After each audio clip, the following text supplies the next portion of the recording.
Em nome do Pai, do Filho e do Espírito Santo. Amém. Meu Senhor e meu Deus, creio firmemente que estás aqui, que me vês, que me ouves. Adoro-te com profunda reverência. Peço-vos perdão dos meus pecados, graça para fazer com fruto este tempo de meditação. Minha Mãe Imaculada, São José, meu Pai e Senhor, meu anjo da guarda, intercedei por mim. Bom, hoje nós vamos falar sobre namoro e casamento. Existem, acerca do namoro, muitos enganos, acerca do casamento também muitos enganos, mas acerca do namoro existem muitos enganos, principalmente no meio católico. Tá? Eu sei de grupos católicos aí que tratam o namoro como sendo algo muito errado, uma coisa que deve ser controlada até nos mínimos detalhes por pessoas de fora, mas essa não é a essência da coisa. A gente tem que sempre se lembrar que Deus nos deu liberdade. Nós somos pessoas livres, tá certo? Então, se eu sou livre, eu tenho que ser livre. Não é uma pessoa, não é um outro ser humano que tem o direito de me tirar essa liberdade que foi dada por Deus. Liberdade, inclusive, de pecar, certo? Então, vamos começar por aí. O que que é o namoro? Porque, de novo, tem muita confusão. Tem o pessoal que acha que o namoro é sujo e que o namoro tem que ser só pegar na mão e conversar e fazer oração junto e tal. E tem o oposto. E tem o extremo oposto. O extremo oposto é o pessoal da liberdade, da liberação sexual, que acha que você tem direito de fazer tudo o que você quiser no namoro e que casamento é uma coisa antiquada ou que é uma coisa desnecessária. É muito provável que essas pessoas que acham que o casamento é uma coisa desnecessária não saibam o que de fato é o matrimônio. Eles não têm noção do que é o matrimônio.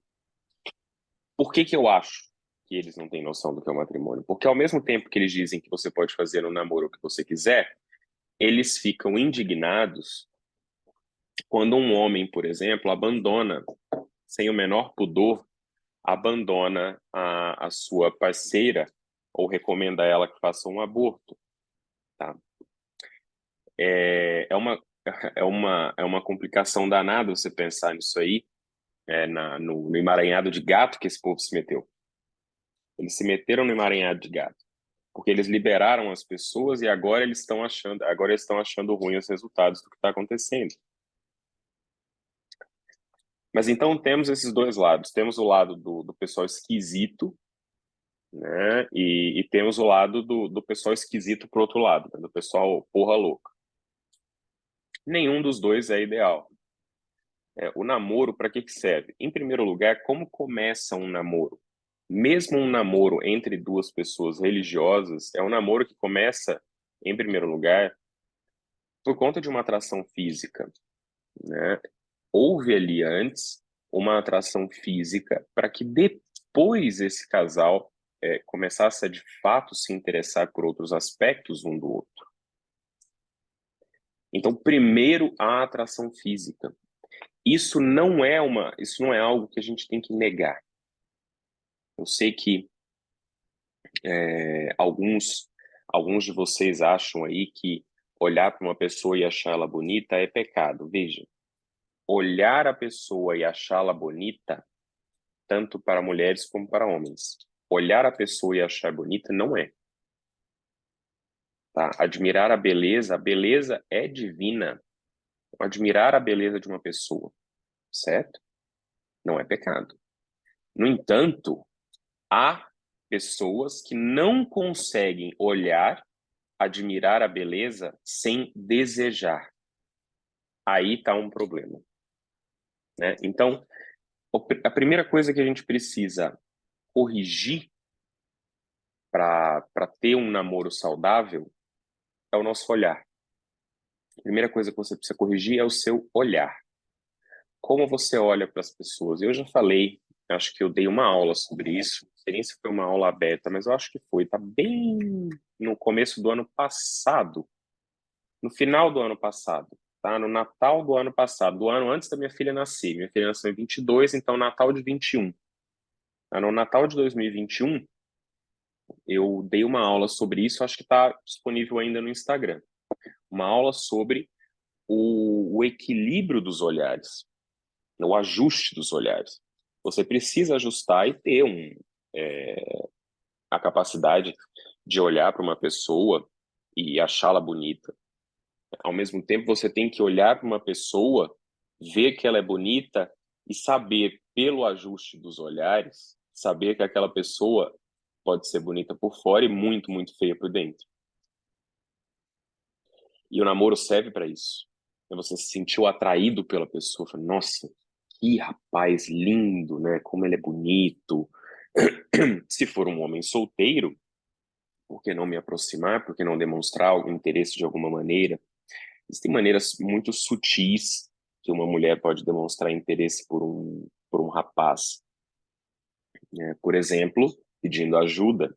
Você pode estar carregando um monte de coisa um dia aí, pedir ajuda para ele, isso seria maravilhoso. E uma forma bem sutil, é uma forma bem sutil de você dizer, olha, eu tenho interesse em você. Você é interessante, ou pelo menos quero estar perto de você, ou eu confio em você para te pedir ajuda.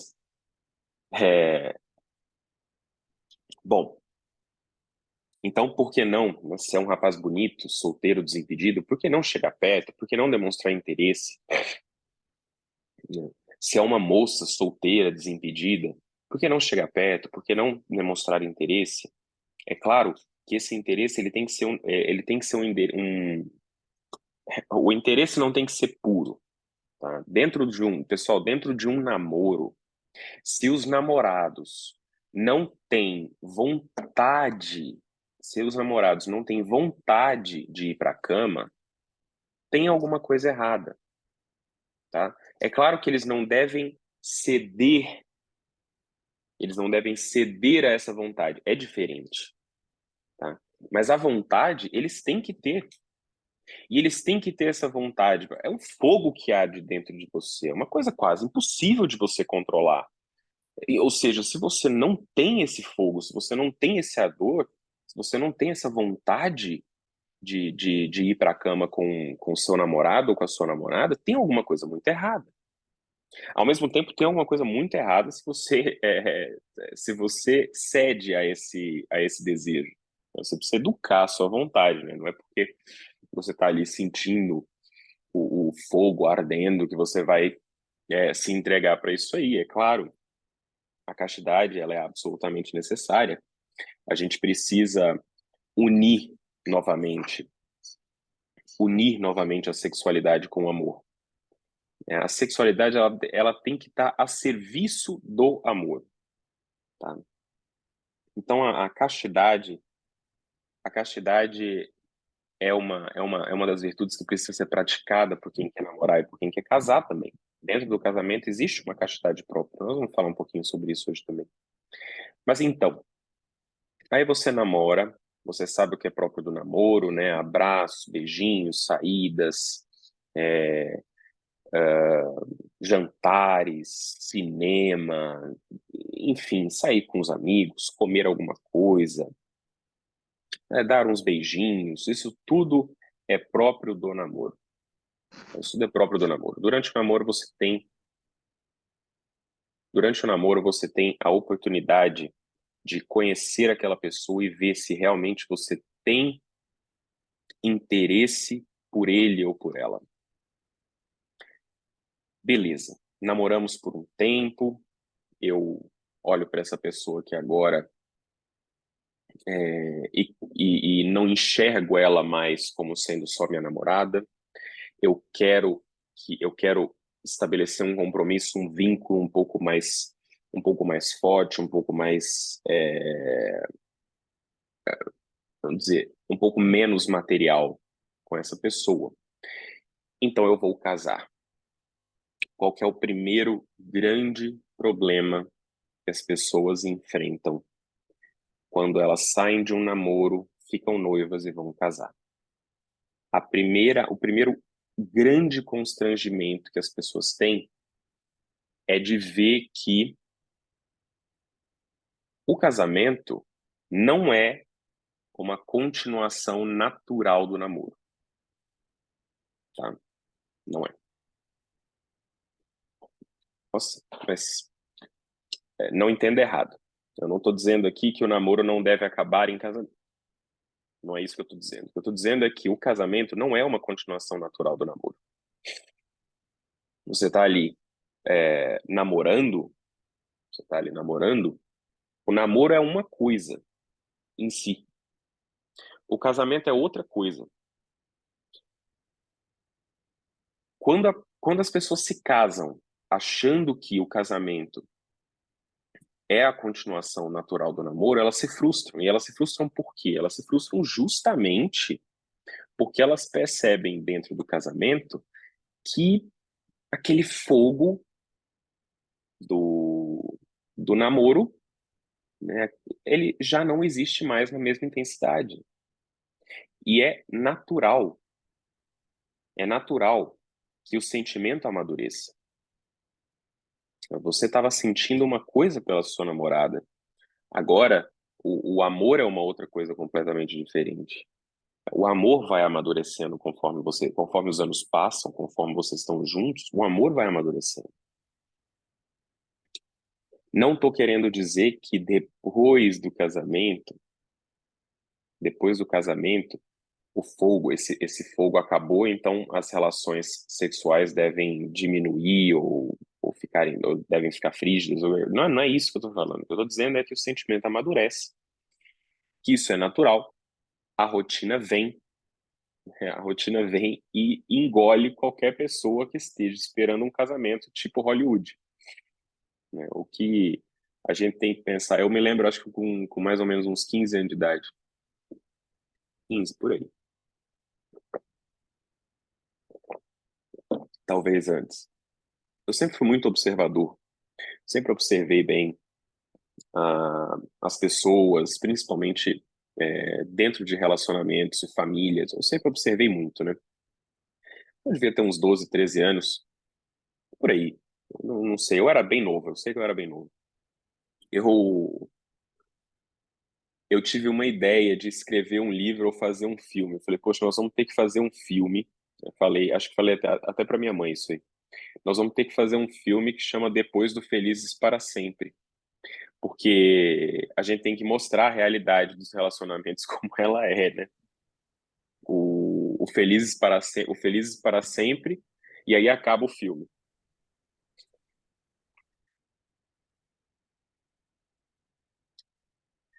Tem o Felizes para Sempre, aí acaba o filme.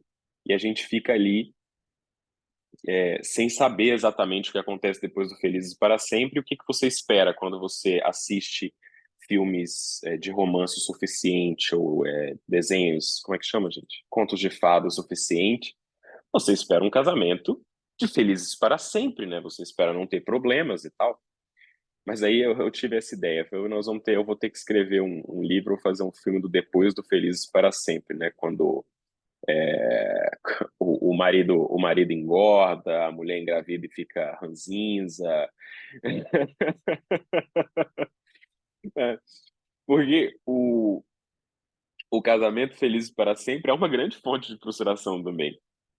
Se você olhar para aquilo como sendo um modelo de relacionamento, você nunca vai conseguir ser feliz dentro da sua relação. Você nunca vai conseguir ser feliz dentro do seu casamento. Porque é óbvio que todo casamento existe. Peraí que eu já vou ler seu comentário, tá, Priscila? Agora eu me perdi. Bom, é claro que isso é uma grande fonte de frustração. Você não pode achar que você vai viver um casamento. Olha, imagina duas pessoas que tiveram criação diferente, que têm costumes diferentes, modos diferentes de fazer as coisas. É impossível que essas duas pessoas. Isso, Débora. É impossível que essas duas pessoas se juntem para morar numa mesma casa e no primeiro ano, nos primeiros 2 anos, não tenham conflito. É quase impossível. tá? Nos 2 primeiros anos, os conflitos eles são, de novo, mais supérfluos, né? Nos 2 primeiros anos de casamento, os conflitos são assim: vai, tira a toalha da cama, bota a louça na pia, ou então lava logo depois de usar. E geralmente são as mulheres, né? As mulheres elas tendem a ser muito mais organizadas do que os homens. É claro que isso é uma regra geral, né? Tem homem que tem mulher que é muito desorganizada e homem que é muito organizado também. Mas em geral, a mulher tem esse instinto, tá? De transformar a casa num lar. E se a casa tá bagunçada, se a casa tá suja, a mulher se sente frustrada mesmo, é normal. Então, nos 2 primeiros anos, os conflitos que as pessoas enfrentam no casamento são conflitos completamente supérfluos. Não são conflitos grandes porque você está numa fase ainda de encantamento, né? Você está morando com a pessoa que você ama, a pessoa que você escolheu, disse sim, que quer passar o resto da vida com ela. Então, a gente ainda tem aquele encantamento. Passados esses 2 anos, os conflitos eles começam a se tornar um pouco mais, digamos assim, substanciais. Eles começam a pegar um pouco mais de substância. Passado esses 2 anos, os conflitos eles começam a pegar um pouco mais de substância, porque já não é mais, pode até ser, tá? Mas já não é mais, em geral, já não é mais aquelas mesmas, já não são mais aquelas mesmas reclamações de antes. Não é mais coloca a toalha no negócio, né? Como é que é o nome daquilo ali, gente? No varal? O varal que fica no quarto ali. Eu não sei como é que é o nome daquilo ali. No banheiro, né? Tem um varalzinho que você pendura a tua toalha. Você bota a tua toalha lá no negócio. É... As discussões, elas mudam um pouquinho. Elas já não são mais discussões nesse sentido, tá? Pode até ser que, se isso não tenha se resolvido nesses 2 primeiros anos, pode ser que se nos 2 primeiros anos isso não tenha se resolvido, pode ser que vocês ainda tenham problemas nesse sentido, tá? Mas em geral, os problemas começam a ficar um pouco mais sérios, tá? E é preciso diálogo, tá? É preciso diálogo, porque é nesse momento, e provavelmente com 2 anos de casado, se os dois forem férteis e bem férteis, é provável que ela já esteja grávida, ou já tenha um filho nos 2 primeiros 2 anos. E os divórcios, eles geralmente acontecem antes do segundo ano de vida do primeiro filho, tá? Não sei se vocês sabiam disso, mas antes do segundo ano de vida do primeiro filho é a maior incidência de divórcios. Então, a criação dos filhos, a rotina, vai engolindo essas pessoas e elas vão prestando cada vez mais atenção nos defeitos dos maridos, no defeito dos cônjuges, elas vão prestar mais atenção cada vez mais no defeito dos cônjuges, principalmente as mulheres têm que tomar muito cuidado para não fazer isso, porque as mulheres, elas têm, eu fiz uma live sobre isso lá no Instagram, e está disponível, tá? Eu acho que foi a última que eu fiz, inclusive. Intuição versus racionalização. As mulheres têm que tomar um cuidado especial com isso, porque as mulheres elas têm uma tendência maior à racionalização, tá? Então, se você ficar racionalizando demais sobre o defeito do seu marido, sobre o defeito do seu namorado, querendo justificar um divórcio, eu garanto para você que você vai conseguir achar justificativa para um divórcio se você ficar racionalizando o tempo suficiente.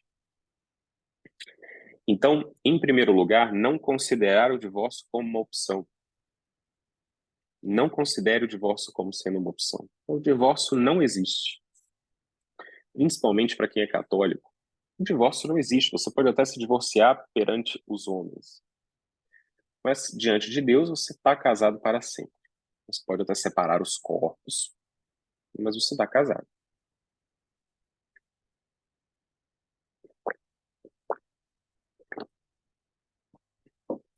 Então, primeiro, não considerar o divórcio como sendo uma opção e não ficar racionalizando demais sobre os defeitos da pessoa com quem você se casou.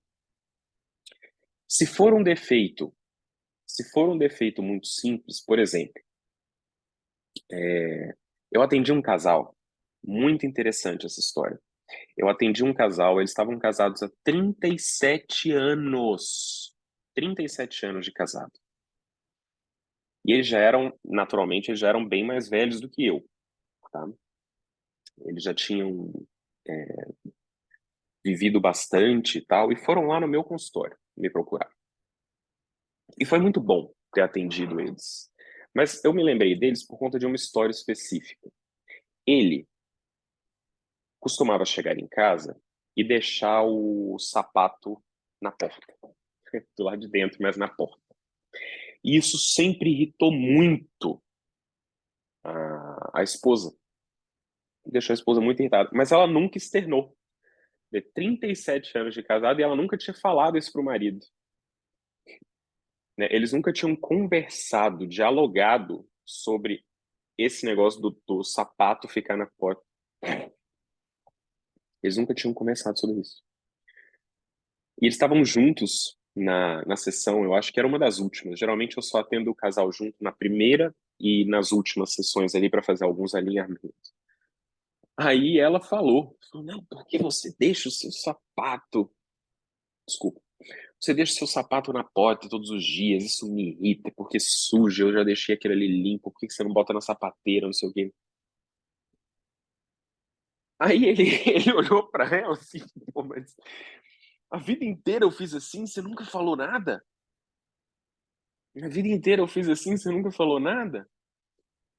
Então, você, para resolver um problema como esse era muito simples. Aí ele explicou pra ela por que ele deixava o sapato do lado de dentro, mas na porta. É porque que ele não entrava na casa de sapato. O que ela queria é que ele entrasse de sapato na casa e colocasse o sapato na sapateira.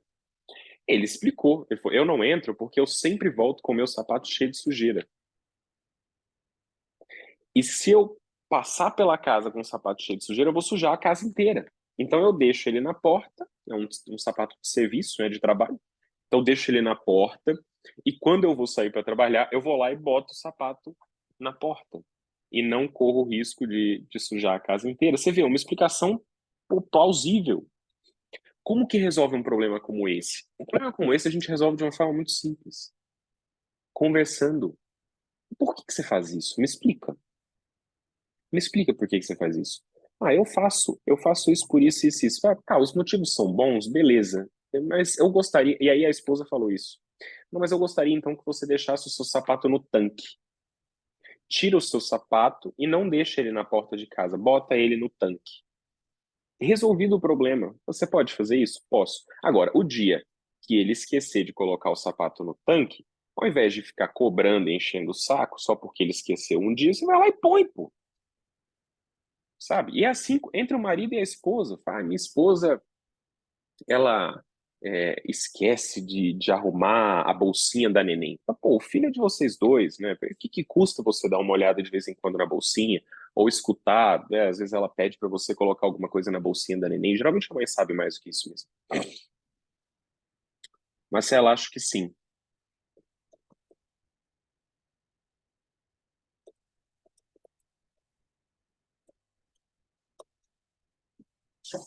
né? Geralmente sim. Bom, eu me perdi. Vamos lá. Quando você está casado, tanto homens como mulheres, é preciso que o casal tenha algo que se chama fundição de planos. E eu acho que eu já descrevi o casamento para vocês dessa maneira, como sendo uma unidade. Uma unidade de quê? Nós temos dois indivíduos, né, e o casamento é uma unidade. O casamento uniu esses dois indivíduos. E essa unidade ela tem que se expressar na unidade do corpo, claro, entenda, não é a questão física, né? Não tem como dois corpos ocuparem o mesmo espaço, mas é a unidade do corpo e a unidade de planos, a unidade da alma, a unidade de planos, né? Vocês precisam vocês precisam abrir mão quando você casa, você precisa abrir mão da individualidade dos planos.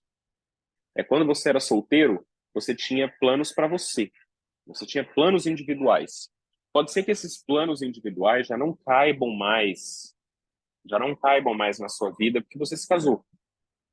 Pode ser que esses planos tenham que ser planos adaptados. Pode ser que você tenha que adaptar esses planos. Quando você está casado, já não existe mais individualidade.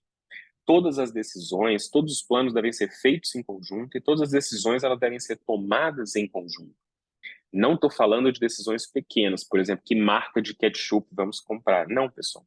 Estou falando de decisões importantes, decisões simples, pelo amor de Deus, não enche o saco do seu cônjuge por conta de decisão simples. Não enche o saco do seu cônjuge com isso, tá?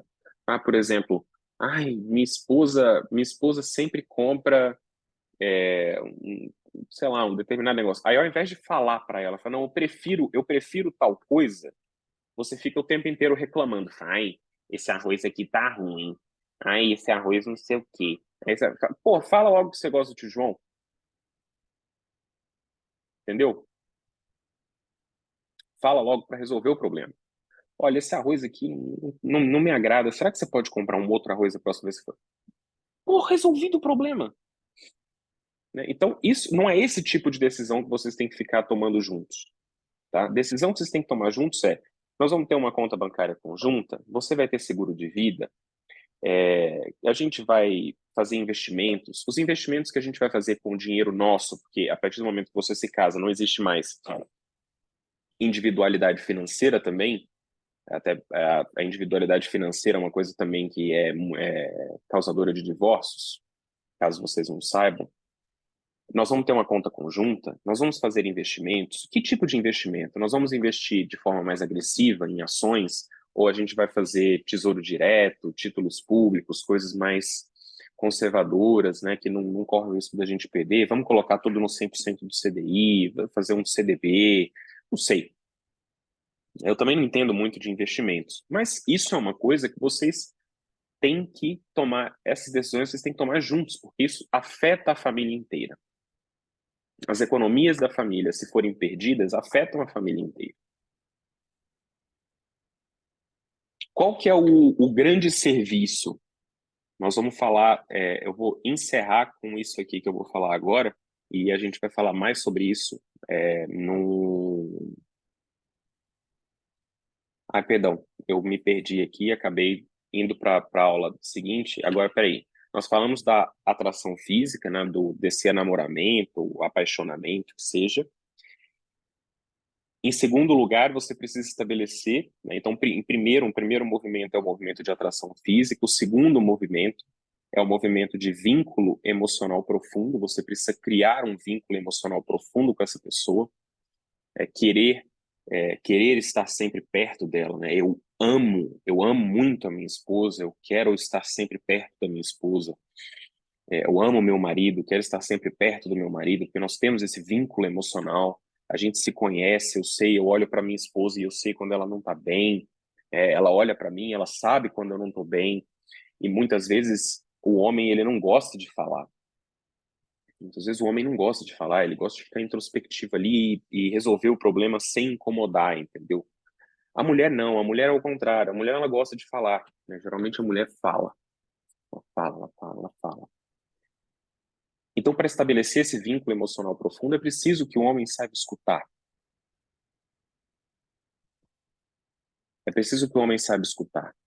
É preciso que o homem ame a sua mulher a ponto de querê-la perto sempre. E o terceiro movimento, que é absolutamente necessário dentro do casamento, é uma entrega comprometida e fiel. Você precisa se dedicar totalmente, completamente à esposa, sendo marido, e dedicar-se completamente ao marido, sendo esposa. A minha vida, e eu acho que eu já falei isso também lá no Instagram, já dei uma aula sobre isso, a minha vida ela não é minha mais. Tá? Nós nos unimos, nós somos uma só carne, então a minha vida já não é mais minha. A minha vida serve a minha esposa. A minha vida é para o serviço, está a serviço da minha esposa. E a vida dela está a serviço da minha. O meu corpo também está a serviço dela. e o corpo dela está a meu serviço. É assim. Os cônjuges, eles se pertencem mutuamente. Não é propriedade como no sentido capitalista. Não é uma propriedade no sentido capitalista que objetifica a mulher e o homem. Entendam bem, hein? Não estou falando. Olha só, daqui a pouco está saindo lá no Instagram. Marcos Paulo é comunista. Não. Existe o capitalismo puro e o comunismo puro. Os dois são igualmente condenados pela igreja. Tá? O capitalismo puro é isso. A propriedade ela se estende inclusive às pessoas. Tá? Então, não é legal. Também não é um regime bacana. Então, no capitalismo, essa propriedade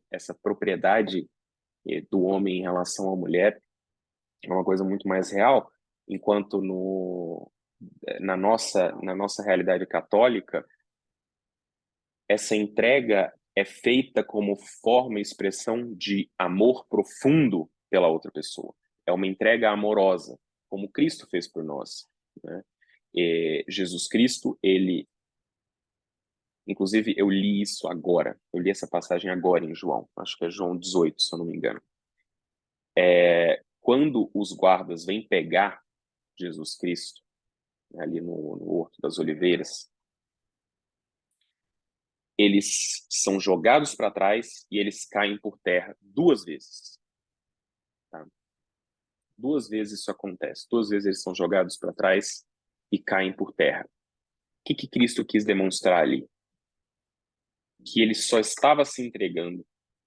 Ali, Cristo demonstrou para os soldados, para os soldados, para os fariseus, que ele só estava se entregando porque ele queria, que a entrega dele era por livre e espontânea vontade.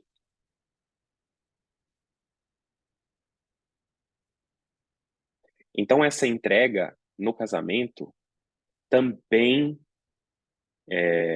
também deve ser dessa maneira. Uma entrega total e amorosa. A ideia de que primeiro você tem que amar para depois casar também é uma ideia falsa. E assim termino essa meditação e depois falaremos mais sobre isso à tarde, às 3 horas da tarde, né? É, o sentimento que o homem deve nutrir pela esposa é um sentimento de que só a esposa basta. Mas como que isso se constrói? A gente não precisa antes amar para depois casar. O casamento, dentro do casamento, o amor vai acontecendo, tá? Eu me comprometo a dar o meu melhor para minha esposa, tá? Eu faço esse compromisso. Eu me comprometo a dar o melhor para minha esposa, a me tornar uma pessoa assim, dando o melhor, me sacrificando por ela. Assim me comprometo a me tornar uma pessoa amável. Vocês estão percebendo? Tudo isso, por isso nós vamos falar sobre egoísmo no final. Tudo isso é um sair de si. Não, eu não me sirvo a mim mesmo. Eu sirvo agora outra pessoa. Né? Eu não tenho que ser amável para mim. Né? Eu não tenho que me amar mais. Agora eu tenho que ser amável para outra pessoa. E isso acontece dentro do casamento. Isso não acontece fora do casamento, antes do casamento. E nem deve acontecer. Isso é um movimento próprio do matrimônio. O amor se cria na outra pessoa. Você vai criando amor pela outra pessoa e você vai criando amor da outra pessoa por você, como? Se tornando uma pessoa amável. Como você pode amar alguém que não é amável? Para pensar, pessoal. É isso, eu quero que vocês reflitam sobre isso hoje. Quem aí é casado? Por favor, responda no chat aí. Quem é casado? Fala eu. Enquanto isso, eu vou responder aqui. A Priscila disse, no livro Quem Me Roubou de Mim, do padre Fábio de Mello, fala que não existe felizes para sempre. Disney é ilusão. E é mesmo. Tá? Quem é casado? Amanda, você é casada comigo, né? Pô? A Amanda é casada comigo, é minha esposa. Mas alguém aí é casado? Ah, Débora, posso concluir que para um relacionamento acontecer, precisa partir. Oh, deixa eu só parar de gravar aqui.